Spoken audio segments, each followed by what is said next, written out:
Assalamualaikum warahmatullahi wabarakatuh. Perkenalkan, nama saya Fadlia, NIM D02200113, kelas Teknik Informatika C. Di sini saya akan membahas mengenai peraturan perundangan kesehatan dan keselamatan kerja. Sebelum kita masuk di peraturan perundangan K3, kita harus mengetahui latar belakang dalam upaya menanggulangi kecelakaan dan penyakit akibat keselamatan kerja sendiri. Pertama adalah adanya ketentuan dan syarat K3 yang selalu mengikuti perkembangan ilmu pengetahuan, teknik dan teknologi. Kedua adalah penerapan semua ketentuan dan persyaratan K3 sesuai dengan perundang-undangan. Ketiga yaitu pengawasan dan pemantauan pelaksanaan K3 melalui pemeriksaan langsung tempat kerja. Tujuan K3 atau kesehatan dan keselamatan kerja adalah bidang yang berhubungan dengan keselamatan, kesehatan, dan kesejahteraan manusia yang bekerja pada sebuah institusi atau lokasi proyek. Penerapan K3 di Indonesia telah diatur dalam undang-undang serta memiliki fungsi dan tujuan. Secara umum, pengertian K3 adalah upaya perlindungan yang ditujukan agar tenaga kerja dan orang lain di tempat kerja selalu dalam keadaan selamat dan sehat, sehingga setiap sumber produksi bisa digunakan secara aman dan efisien. Tujuan dari K3 yaitu pertama, melindungi dan menjamin kesehatan pekerja, dua, menjamin keselamatan orang lain di tempat kerja, tiga, memastikan sumber produksi terpelihara dengan baik, empat, meningkatkan kesejahteraan dan produktivitas. Fungsi K3 yaitu memberi perlindungan bagi pekerja dan orang lain di lingkungan kerja agar terhindar dari penyakit dan kecelakaan lain.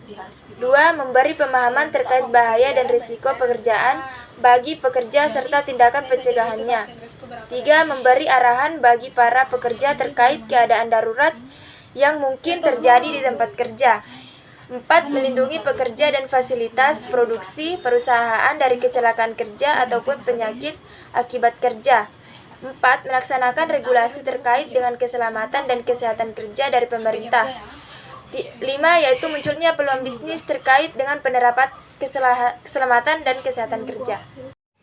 Adapun dasar hukum yang terkait dengan perundangan K3 yaitu Undang-Undang Dasar 1945, kedua adalah Undang-Undang Nomor 14 1969 mengenai ketentuan pokok dan tenaga kerja, Undang-Undang Nomor 1 1970 tentang keselamatan kerja, Undang-Undang Nomor 23 1992 tentang kesehatan, Undang-Undang Nomor 3 1992 tentang jaminan sosial tenaga kerja, Undang-Undang Nomor 18 1999 tentang jasa konstruksi, dan Undang-Undang Nomor 28 2002 tentang bangunan gedung serta Undang-Undang Nomor 13 2003 tentang ketenagakerjaan. Adapun dasar hukum kelanjutan dari peraturan perundangan K3 yaitu Permenaker Nomor 1 1980 tentang keselamatan dan kesehatan kerja pada konstruksi bangunan. 2. Keputusan bersama Menaker Men.PU Nomor 174 Men 1986 Menaker tentang keselamatan dan kesehatan kerja pada kegiatan konstruksi. 3. PP atau Peraturan Perundangan Nomor 50 Tahun 2012 tentang penerapan sistem manajemen keselamatan dan kesehatan kerja atau yang sering kita singkat dengan SMK3. 4. Yaitu Permen PU Nomor 5 2014 tentang pedoman sistem manajemen K3 konstruksi bidang pekerjaan umum. Adapun kaitan antara Undang-Undang PP dan Permen SMK3 dapat kita lihat, yaitu Undang-Undang Nomor 18 1999, Undang-Undang Nomor 1 1970, Undang-Undang Nomor 13 2003, dan PP Nomor 28 2000 dan perubahannya, PP Nomor 29 2000 dan perubahannya, PP Nomor 30 2000, serta PP Nomor 50 2012 mengenai Permen PU Nomor 5 PRT M 2014. Adapun Undang-Undang Dasar 1945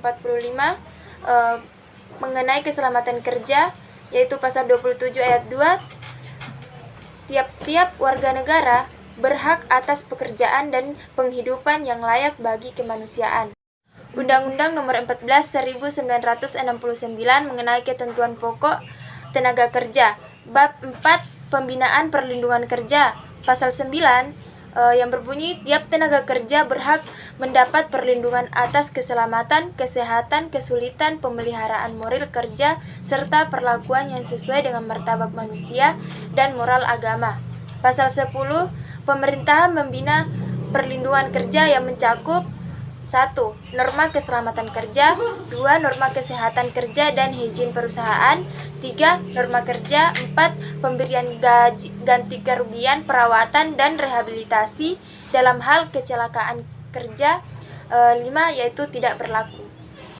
Undang-Undang Nomor 1 Tahun 1970 tentang Keselamatan Kerja. Bab 1 tentang istilah-istilah. Pasal 1 ayat 1 tempat kerja ialah ruangan atas lapangan tertutup atau terbuka, bergerak atau tetap di ruang kerja bekerja, atau yang sering dimasuki tenaga kerja untuk keperluan suatu usaha dan di mana terdapat sumber atau sumber-sumber bahaya yang diperinci dalam pasal 2. Termasuk tempat kerja ialah semua ruangan, lapangan, halaman, dan sekelilingnya yang merupakan bagian-bagian atau yang berhubungan dengan tempat kerja tersebut. Pasal 1 ayat 2 yaitu pengurus, ialah orang yang mempunyai tugas pemimpin langsung sesuai tempat kerja atau bagiannya yang terdiri sendiri. Pasal 1 ayat 6 yang berbunyi ahli keselamatan kerja ialah tenaga teknis berkeahlian khusus dari luar Departemen Tenaga Kerja yang ditunjuk oleh Menteri Tenaga Kerja untuk mengawasi ditaatinya undang-undang ini. Baiklah, itulah tadi pembahasan singkat mengenai peraturan perundangan tentang keselamatan kerja. Mohon maaf apabila ada kesalahan. Saya akhiri. Assalamualaikum warahmatullahi wabarakatuh.